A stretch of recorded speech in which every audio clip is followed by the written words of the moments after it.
Have you ever been in a conversation where the quietest person in the room was actually the most powerful? Or maybe you've been that person choosing to say nothing when everyone else was talking. Silence isn't just the absence of noise. It's a profound psychological tool that can shape our interactions, build our confidence, and even control situations. But like any power, it can be used for good or for harm.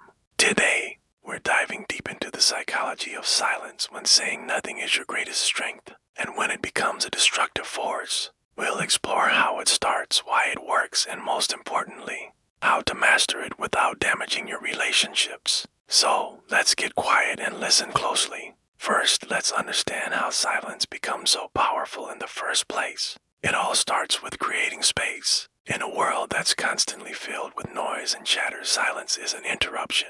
It makes people stop and pay attention.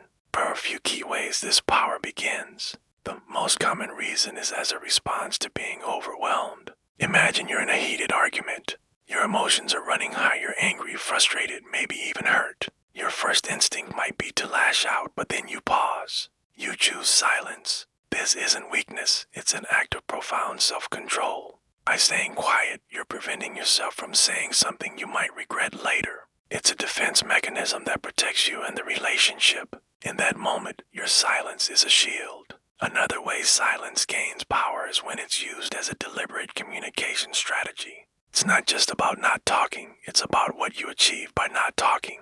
Some people use silence to simply think before they respond. Instead of blurting out the first thing that comes to mind, they take a moment to gather their thoughts, ensuring their response is measured and intelligent. Others use silence to read the other person. When you stop talking, you start observing.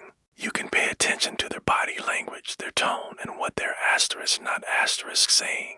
It gives you a huge advantage in understanding their true intentions. Silence can also de-escalate a tense situation.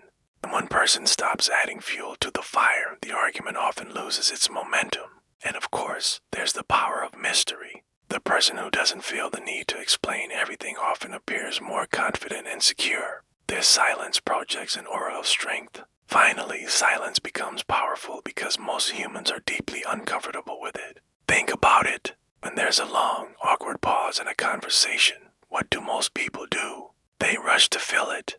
They start rambling, over-explaining, or getting nervous. This deep-seated fear of social discomfort means that the person who can comfortably sit in that silence automatically holds the psychological upper hand. They appear more confident, more in control, and more emotionally resilient. The other person, feeling the pressure to break the quiet, might reveal more than they intended or concede a point just to end the discomfort. This is where silence transforms from a simple pause into a strategic advantage. The one who masters silence often masters the conversation. But here's the crucial part. This power has a dark side. The silence is used incorrectly. It can be incredibly harmful and destructive. It can go from a tool of self-control to a weapon of manipulation. This is what's commonly known as the silent treatment. When someone uses silence to punish, control, or emotionally blackmail another person, it's a form of passive-aggressive abuse. It intentionally isolates the other person, making them feel invisible, worthless, and anxious. Instead of creating space for thought, it creates a wall of emotional pain.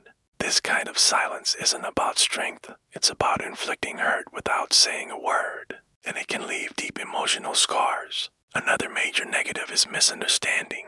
Your silence is a blank canvas, and if you don't communicate your intentions, other people will paint their own conclusions on it. If you stay quiet during a team meeting, your boss might assume you agree with a bad idea, or worse, that you're disengaged and don't care. If you stop responding to a friend after a disagreement, they might think you're holding a grudge or that you're too arrogant to talk things out. By not speaking up, you allow others to write your story for you.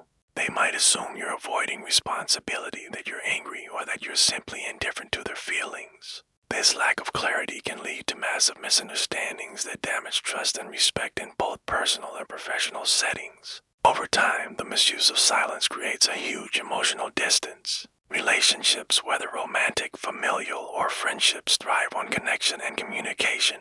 When silence becomes a frequent pattern, it starves the relationship of that connection. The other person starts to feel ignored, rejected, and unimportant. They might think, why bother trying? They're just going to shut me out anyway. This emotional withdrawal can be devastating.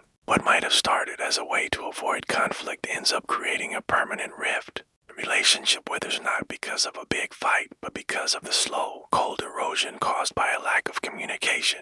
The silence becomes a void that nothing can grow in, and this leads to the final critical problem: unresolved issues. If you don't talk about problems, they don't just disappear. They fester. They grow bigger, more complicated, and more toxic under the surface. Using silence to avoid a difficult conversation is like putting a lid on a boiling pot. The pressure just keeps building until it eventually explodes, often in a much more damaging way than the original issue would have.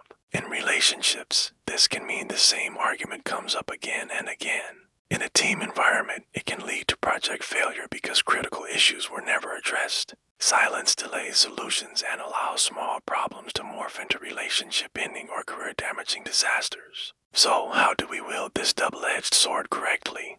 How can we use silence for strength without causing harm? The key is intention and communication. First rule is to use silence to think, not to punish. When you feel overwhelmed, it's perfectly fine to pause. Take a deep breath, gather your thoughts, and process your emotions. But the crucial step is to re-engage. After your pause, you must respond. The goal isn't to disappear emotionally, it's to return to the conversation with more clarity and control. This makes your silence a constructive tool for better communication, not a destructive wall.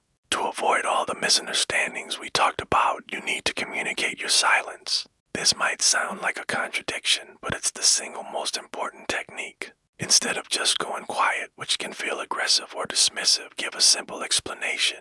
You can say something like, "I'm feeling a little overwhelmed right now. I need a moment to think before I respond." Or, in a heated discussion, try, "This is important, and I want to give it the thought it deserves. Can we take a 5-minute break and then continue calmly?" This simple act changes everything. It removes the guesswork and shows respect for the other person. You're not shutting them out, you're inviting them to respect your process. Remember, silence should never permanently replace communication. It's a tool for clarity, a temporary pause, but the conversation must still happen. After you've taken your moment, you need to express your feelings and thoughts clearly. Use I statements. For example, "When that happened, I felt hurt," instead of "You made me mad." Silence gives you the space to find the right words, so use them. Express yourself honestly and respectfully. This ensures that the silence served its purpose to improve the quality of the communication that followed, not to avoid it altogether. In moments of conflict, intentional silence can be your superpower. When someone says something provocative, your instinct is to react immediately. Instead, try this. Stay quiet for just 3 to 5 seconds. It feels like an eternity, but watch what happens. First, it instantly lowers the emotional temperature in the room. Your lack of reaction can stop an argument from escalating. Second, it gives the other person space to finish their thought or even to hear themselves and realize they might have gone too far. And third, it saves you from making an impulsive, emotional reply that you'll regret. Those few seconds of quiet give you control over yourself and the situation. Finally, if you sense that silence is creating distance in a relationship, you must be the one to break it. If you or your partner, friend, or colleague is using silence in a harmful way, address it directly but gently. You could say, "I've noticed we've been really quiet with each other lately.